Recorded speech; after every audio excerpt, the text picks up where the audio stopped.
When you were a kid, did your dad ever stand up? You know what I'm talking about? He was sitting there all calm, it was all good, and then he just stood up and all the energy changed in the room, right? And everyone paid attention. I was thinking about that a few weeks ago because I was reading about John on Patmos. So my friend John, the Apostle John, found himself on an open air prison on an island, as one does, and he gets a vision of Jesus. And at first, he's like flipping out. And Jesus is like, don't be afraid. It's okay. And then he calms down. And when he sees Jesus, Jesus is standing. And let me tell you why that is so impactful to John. Because Jesus is wearing these dark blue robes, and on them are these beautiful embroidered pomegranates. And if you pop back to Exodus, you're going to find that Moses and Joshua and Aaron and all the priests, Aaron and the priests would wear those robes. And Moses and Joshua on Sinai got the instructions for them, right?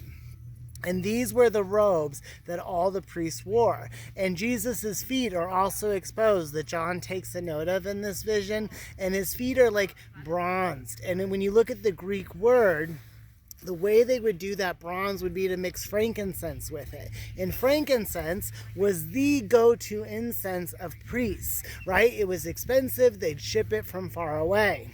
So here, John is looking at this like very high priest, right? Wearing these dark blue robes, beautiful pomegranates. His feet are exposed, and they're this bronze sandals, like bronze color coming from, and frankincense probably was like the scent of the day.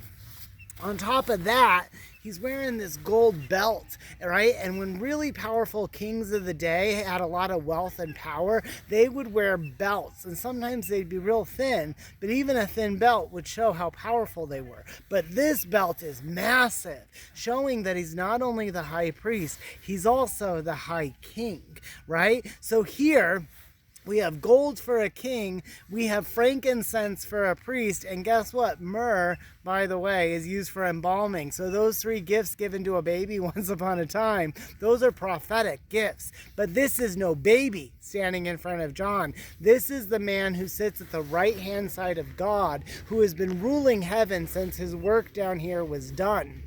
And we know that because way back when, Daniel also had a vision of this same Jesus, right? In the Ancient of Days. And in Daniel's vision, he was sitting. His work was done. He had died. He had been brought back. And he was ruling, sitting next to the right-hand side of God. But in John's vision, he's standing. And when he's standing, we need to pay attention, because what he says to John next is important messages for 7 churches, right? 7 messages, 7 churches. His eyes are on the candlesticks, they're on some lamps, and he wants us to know that our work is not done, right? And we are so lax in some of that work that he's disturbed. He's disturbed enough to stand, right? Daniel's vision, he's sitting, John, he's standing. So we need to pay attention to know that Jesus is still doing work for us. He's not sitting passively by, waiting for us to get to heaven. He wants us to meet him where he's at and make sure that we are delivering his message out to all the people that he wants it to go through. Ever since I had this epiphany, since Dad stood up, I no longer see Jesus as the baby in the manger. I no longer see him as the white-robed, peaceful guy. I see him as my high king, my high priest, and absolutely the Lord of my salvation and my life. So today, of all days, I hope you are bowing down in praise to our Lord Jesus Christ. And happy Sunday, chatting at Cheesman. Dad stood up. Have a good one.